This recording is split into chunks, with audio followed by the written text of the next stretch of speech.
Olá pessoal, aqui é o Carlos Prim e nesse vídeo eu vou mostrar por que a gestão de competências não funciona e vou apresentar um modelo de gestão de recursos humanos alternativo que é utilizado por empresas de sucesso nos Estados Unidos e no Canadá. E a gestão de pessoas ele é o conjunto de princípios, políticas e práticas que orientam e mobilizam as pessoas para realizar os seus objetivos no trabalho. Esses objetivos são tanto os objetivos individuais como os organizacionais. E a gestão de pessoas, a gestão de recursos humanos, ela é colocada em prática, como nós sabemos, através de um conjunto de processos, que são os processos de recursos humanos. Por exemplo, recrutamento e seleção, avaliação de desempenho, treinamento e desenvolvimento, remuneração e vários outros processos que as empresas colocam em prática para realizar a gestão de pessoas. Algumas empresas têm esses processos bem estruturados, outras empresas não, mas esses são os processos de recursos humanos. E na gestão por competências, esses processos de recursos humanos, eles são estruturados em torno do conceito de competência. E existem várias definições do que é competência. No Brasil, a definição mais conhecida é que competência é o conjunto de habilidades, conhecimentos e atitudes que estão relacionados com o desempenho no trabalho. É o famoso CHA, o C de conhecimento, o H de habilidade e o A de atitude. Então, na gestão de pessoas por competências, nós temos, então, a recrutamento e seleção por competência, treinamento e desenvolvimento por competência, avaliação de desempenho por competência, ou seja, os processos de RH, eles são estruturados com base nesse conceito de competência. E por que isso? Qual que é a vantagem de eu estruturar os processos de RH por competências? Uma das vantagens é que eu coloco o foco no desenvolvimento das pessoas. Se as pessoas são avaliadas e todas as decisões relacionadas a elas são tomadas com base nas competências, eu vou estimular as pessoas a desenvolverem as suas competências no trabalho. Então eu coloco o foco no indivíduo, nas pessoas, que são o principal ativo da empresa, os ativos intangíveis que nós falamos, né? Então, se eu tenho pessoas capacitadas, essas pessoas elas vão executar bem os processos dentro da empresa. A empresa vai ter processos bem executados. Se eu tiver processos bem executados, eu vou ter clientes satisfeitos, eu vou gerar valor para o meu cliente. Se eu gero valor para o meu cliente e tenho clientes satisfeitos, isso traz retorno financeiro para a empresa. Então, a partir do momento que eu invisto nas pessoas, eu estou investindo no resultado financeiro da minha empresa.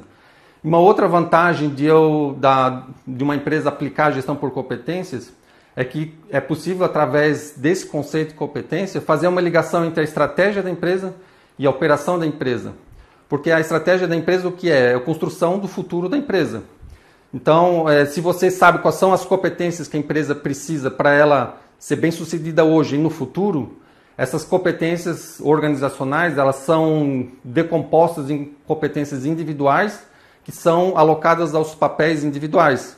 Quando as pessoas desenvolvem as competências individuais, elas estão ajudando a construir as competências organizacionais que são importantes para a estratégia da empresa, para o futuro da empresa. Quando isso é feito, fala-se que nós temos uma gestão estratégica de recursos humanos. Então, eu estruturei minha área de recursos humanos de forma que o desenvolvimento das competências individuais ajuda a construir a estratégia da empresa ao longo do tempo. E isso tudo parece fantástico, não parece? Você ter um modelo de gestão de recurso humano que estimula o desenvolvimento das competências individuais e ao mesmo tempo faça uma ligação com a estratégia da empresa. Não parece fantástico? Parece, mas ele não funciona. A gestão por competências não funciona e eu vou mostrar para vocês 5 motivos pelos quais ele não funciona. O primeiro deles é que a modelagem ela é complexa, demorada e cara. Você fazer a modelagem, ou seja, você transformar aquelas competências organizacionais em competências individuais, é um projeto que é executado em várias fases e cada fase tem uma infinidade de tarefas muito específicas. São várias as pessoas que têm que ser envolvidas nesse projeto, vários times têm que ser formados para atingir objetivos específicos desse projeto. Isso tudo leva muito tempo, envolve muito esforço de muitas pessoas e por muito tempo. Isso é caro para a empresa e demorado. E eu vou falar para vocês por que isso acontece dessa forma, por que é tão demorado e tão complexo. Um dos motivos é que ao operacionalização do sistema é realizada através de uma linguagem comportamental. Então, para cada competência que eu desmembrar, competência organizacional que eu desmembrar nas competências que vão formar os papéis, eu vou ter que descrever essas competências através de comportamentos, são exemplos de comportamentos que representam aquelas competências. Isso aí dá muito trabalho. Você tem que levantar muita informação, fazer muita análise de dados, isso envolve conhecimento muito específico também, e vai envolver muitas pessoas. No final de uma modelagem, você vai ter listas e listas de comportamentos associados às várias competências dos vários papéis que compõem uma empresa. Tudo isso é muito complexo. Então, por exemplo, vamos pegar uma empresa que tenha mais ou menos 1000 funcionários, você vai ter aqui em torno de 80 e 100 cargos diferentes. Para cada um desses cargos, você vai ter que identificar as competências específicas para aquele cargo, que às vezes pode ser de 7 a 10 a 12 competências. E para cada uma dessas competências, você vai ter que gerar uma lista de comportamentos específicas para aquele cargo. Isso causa muito trabalho, né? Você tem que gerar listas e mais listas de comportamentos. Esse é um dos motivos pelos quais a modelagem ela é complexa, cara, demorada. E um outro motivo é que a gestão por competências ela é metodologicamente rigorosa, porque ela tem uma forte influência da academia, dos pesquisadores. Na verdade, a origem dela vem da academia, vem dos pesquisadores das universidades. E na universidade, eu posso falar bem porque eu tive uma passagem muito forte pela universidade, você seguir os métodos é muito importante. É até mais importante seguir os métodos exatamente como está prescrito do que os resultados em si. Então, na gestão de competências, você seguir os métodos de modelagem, ele é muito importante, só que isso aí gera muito trabalho. Há um executivo que implementou a gestão por competências na sua empresa, ele afirmou o seguinte, que as competências e o processo de modelagem, eles se tornaram um fim ao invés de um meio para o fim. O fim, o que é? É a gestão das pessoas, mas o processo é tão trabalhoso que o foco ficou na modelagem em si e não nos resultados do processo. Essa é uma grande questão, né, da dificuldade de se implementar a gestão por competências. E uma outra questão é que como essa modelagem requer um conhecimento muito específico, geralmente essas tarefas mais específicas de análise, interpretação dos dados, ela é feita através de consultores externos à empresa. Consultores que conhecem bem a metodologia, que fazem boa parte do trabalho. Isso gera custo para a empresa e também uma dependência desses consultores externos. Uma grande consequência disso tudo que eu falei para vocês, desse problema da modelagem ser complexa, demorada e cara, é que somente grandes empresas com muito capital conseguem desenvolver esses sistemas de gestão de pessoas por competências.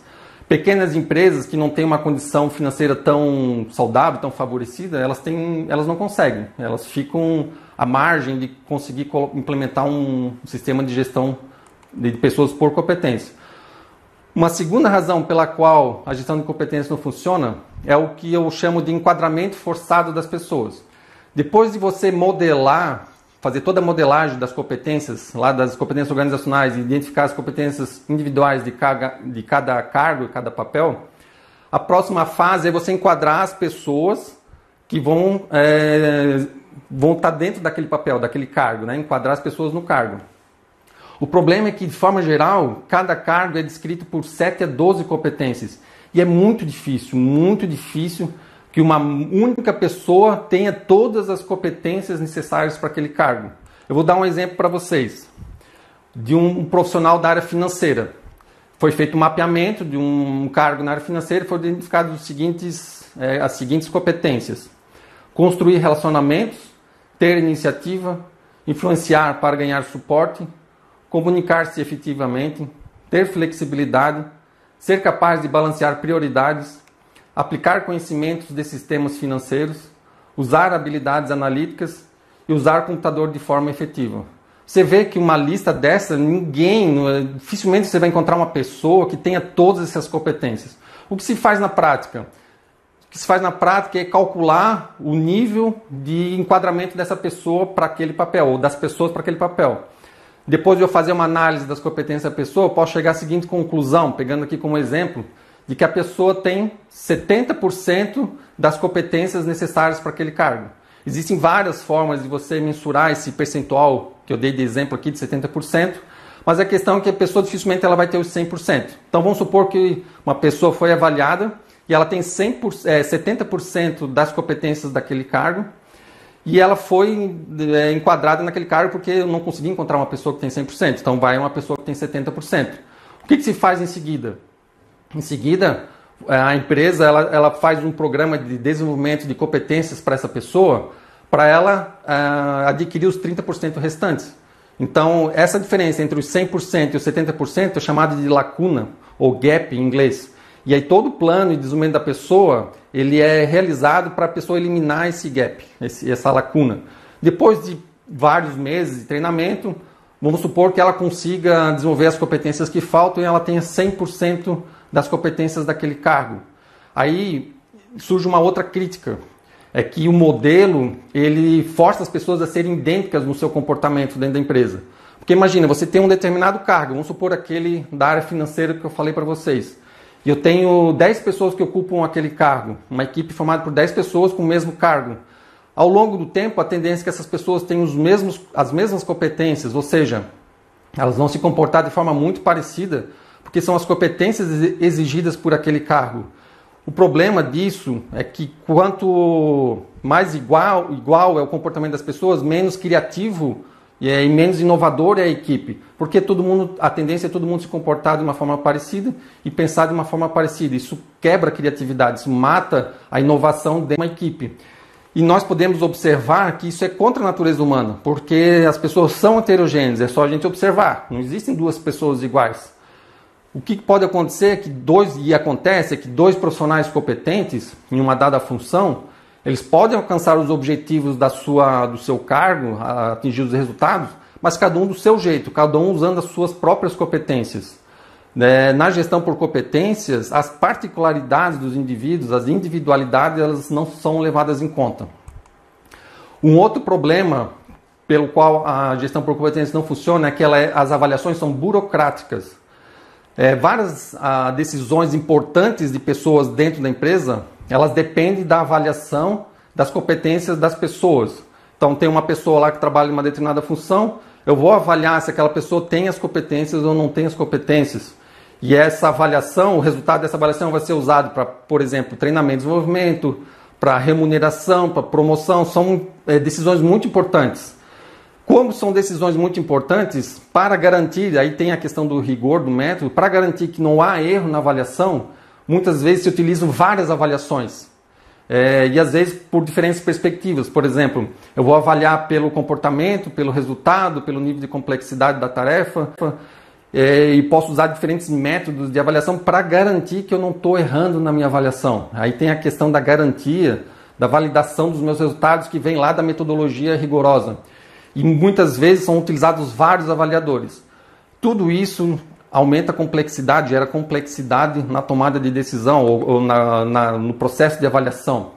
E um outro problema que pode ter aqui, quando nós avaliamos, quando a empresa avalia as competências de uma pessoa, é que muitas vezes são gerados comitês ou colegiados para tomar certas decisões. Como são decisões importantes, a empresa chega à conclusão que essas são decisões que têm que ser tomadas por um colegiado.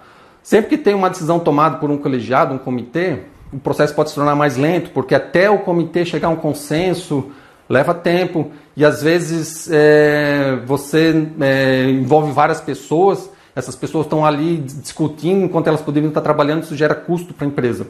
Então o processo ele se torna burocrático e também ninguém assume a responsabilidade. Quando você tem um comitê, quem que vai ser o responsável pela decisão que foi tomada em relação a alguma pessoa? Alguém tem que ser responsável se uma decisão, por exemplo, não foi bem tomada.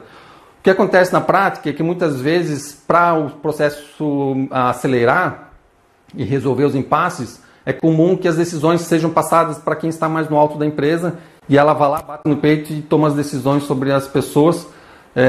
Só que daí tem o problema da centralização, né? O processo torna mais rápido, mas fica tudo centralizado em uma única pessoa. Um outro problema, é o quarto aqui que eu vou apresentar para vocês, pelo qual a gestão por competência não funciona, é que o ciclo de vida do sistema de gestão por competência é curto. As competências, elas são específicas ao contexto. Cada situação, cada negócio, dependendo do setor onde ela está atuando e também dependendo da estratégia de competição que ela adotou, vai demandar certas competências. Só que quando as condições mudam, novas competências são necessárias, enquanto que outras competências que eram importantes deixam de ser importantes. O fato agora é que a mudança, antes ela ocorria de vez em quando, mas hoje a mudança é padrão. Novas tecnologias são lançadas rapidamente, que destrói tecnologias antigas, de forma cada vez mais rápida. Novas empresas, startups, entrando com novos modelos de negócio, estão entrando no jogo com frequência cada vez maior, destruindo modelos de negócios das empresas que estão no mercado. Ou seja, a configuração das competências de um negócio está se alterando o tempo inteiro. E o que acontece? Qual que é a consequência disso? Um sistema de gestão de pessoas por competências que foi construído com meses de esforço, com um custo muito alto, utilizando muitas pessoas e recursos, ele pode se tornar irrelevante dentro de 1 e 2 anos por causa dessas mudanças. E se os modelos não forem atualizados, o próprio modelo de gestão de pessoas por competências pode ser contraintuitivo. Por quê? Vamos supor que mudou a configuração da empresa. Agora ela precisa de outras competências, não mais daquelas que ela precisava 1, 2 anos atrás. Mas toda a minha gestão de pessoas está construída para as pessoas construírem aquelas competências de 2 anos atrás. Se eu não fizer uma modificação, eu estou investindo na construção de competências que não são mais necessárias para a minha empresa. Isso é contraprodutivo. A conclusão é que a modelagem de competências é um trabalho contínuo. As empresas que aplicam, elas estão aplicando continuamente porque ela está sempre tendo que ser atualizada. E tem um problema porque a gestão por competência, como eu falei, geralmente depende de um consultor externo, ou seja, você está o tempo inteiro tendo um custo adicional com consultores externos e também com pessoas envolvidas na atualização do seu modelo, e um modelo que parece que nunca fica pronto, está sempre sendo construído porque as coisas estão sempre mudando. E um último ponto que eu quero apresentar para vocês, pelo qual a gestão de pessoas, gestão de recursos humanos por competências não funciona, é que ela desconsidera a estrutura. Qualquer sistema, e aí eu não estou falando só de sistema de recursos humanos, ele é formado pelos processos, que é a forma como as coisas são realizadas, e pela estrutura, que é onde elas ocorrem. A abordagem da gestão por competências considera só o processo. Então, na verdade, ela não devia nem se chamar sistema de gestão de pessoas, porque, na verdade, ela não considera a estrutura. Ela deveria se chamar apenas processos de recursos humanos e não um sistema em si. E por que a estrutura é importante? A estrutura é importante porque ela cria as condições para que as pessoas apliquem as suas competências. Não adianta a empresa investir no desenvolvimento das competências das pessoas se as pessoas não têm as condições necessárias para ela aplicar as competências. A competência é como se fosse um estoque e ela não consegue ser aplicada ou é aplicada de forma ineficiente. As competências não são a única coisa necessária para a empresa ter um bom sucesso. Ela precisa criar as condições para as pessoas aplicarem suas competências, e a estrutura é uma dessas condições fundamentais. Se você deseja aumentar o desempenho em uma organização, você deve primeiro focar nas variáveis organizacionais, as variáveis da empresa, para depois, em primeiro lugar, para depois você pensar, fazer o diagnóstico e pensar nas variáveis individuais.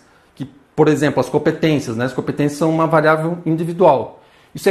Há um consenso entre os pesquisadores que investigam o desempenho humano no trabalho de que as variáveis ambientais elas vêm em primeiro lugar do que as variáveis individuais quando você quer aumentar o desempenho.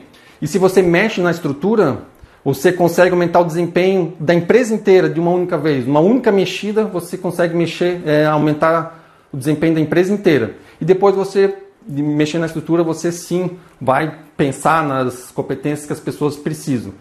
Então a estrutura ela dá as condições aos processos de RH e ela deve vir em primeiro lugar. Agora, pessoal, eu vou mostrar um sistema de RH inovador. É um sistema baseado na capacidade de resolução de problemas. Vamos à tela do computador. Todos nós no trabalho recebemos atribuições, que nada mais são do que objetivos a serem alcançados.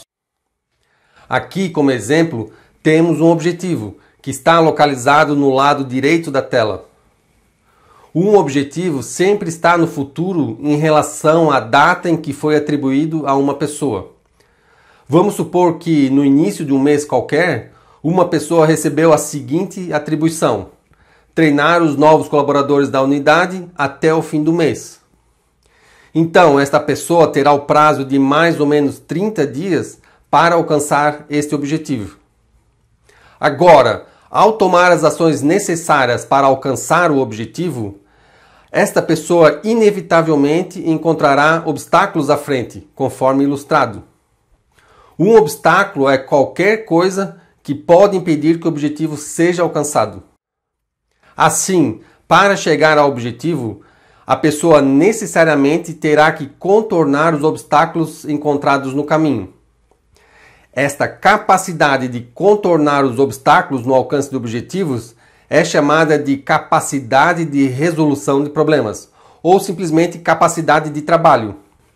Capacidade de trabalho e capacidade de resolução de problemas são sinônimos aqui.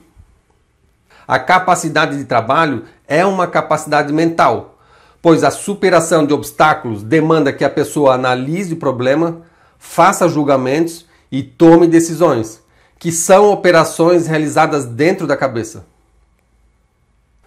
Sabemos que existem atribuições que são mais complexas do que outras. Por exemplo, desenvolver um novo produto é mais complexo do que apertar um parafuso. Da mesma forma, existem pessoas que possuem uma capacidade de resolver problemas maior do que outras. Isto faz parte da natureza humana e pode ser facilmente identificado na prática. E agora, o mais fascinante e incrível. O sistema de RH mais efetivo e prático do mundo é construído exclusivamente em torno da capacidade de resolução de problemas. Nesse sistema, a única variável que é formalmente avaliada em uma pessoa é sua capacidade de trabalho, ou seja, a sua capacidade de resolver problemas. Talvez você esteja se perguntando, e as competências das pessoas, ou seja, seus conhecimentos, habilidades e atitudes não são importantes no trabalho? As competências de uma pessoa são importantes, no sentido de possibilitar que ela aplique toda a sua capacidade de trabalho em uma situação específica. Por exemplo, a falta de certo conhecimento pode impossibilitar que ela aplique toda a sua capacidade de trabalho em uma situação específica, onde aquele conhecimento é necessário. Mas as competências não precisam e não são formalmente avaliadas. Para finalizar, vou destacar 5 características desse sistema. Primeiro, é prático e simples. Isso porque, ao contrário da gestão por competências, que se desenvolveu da teoria para a prática, o seu desenvolvimento se deu da prática para a teoria. A teoria foi construída a partir do que se mostrou prático e funcional. Segundo, nesse sistema, as pessoas são livres para usar o seu próprio estilo pessoal na realização de suas atribuições. Duas pessoas com perfis diferentes, mas com capacidades de trabalho equivalentes, podem ser igualmente bem-sucedidas em uma atribuição, cada uma ao seu modo. Terceiro, as avaliações de desempenho são enxutas e confiáveis. Como todos os empregados são avaliados sob uma mesma e única variável, que é a capacidade de resolução de problemas, padrões do que é um bom desempenho são formados em toda a empresa, proporcionando avaliações precisas e justas. Quarto, é um sistema flexível, pois a capacidade de resolução de problemas é universal e permanente. É demandada em qualquer situação de trabalho, em qualquer contexto de negócio, facilitando a mudança organizacional quando esta é necessária. Quinto, o trabalho e os processos de RH são organizados numa estrutura hierárquica construída com base em diferentes níveis de capacidade de trabalho, criando as condições sistêmicas necessárias para que as pessoas sejam bem-sucedidas em suas atribuições. É isso aí, pessoal. Neste vídeo eu mostrei 5 motivos pelos quais a gestão de competências não funciona e demonstrei um sistema inovador de recursos humanos que é baseado na capacidade de resolução de problemas. Espero que vocês tenham gostado desse vídeo. Muito obrigado e até mais!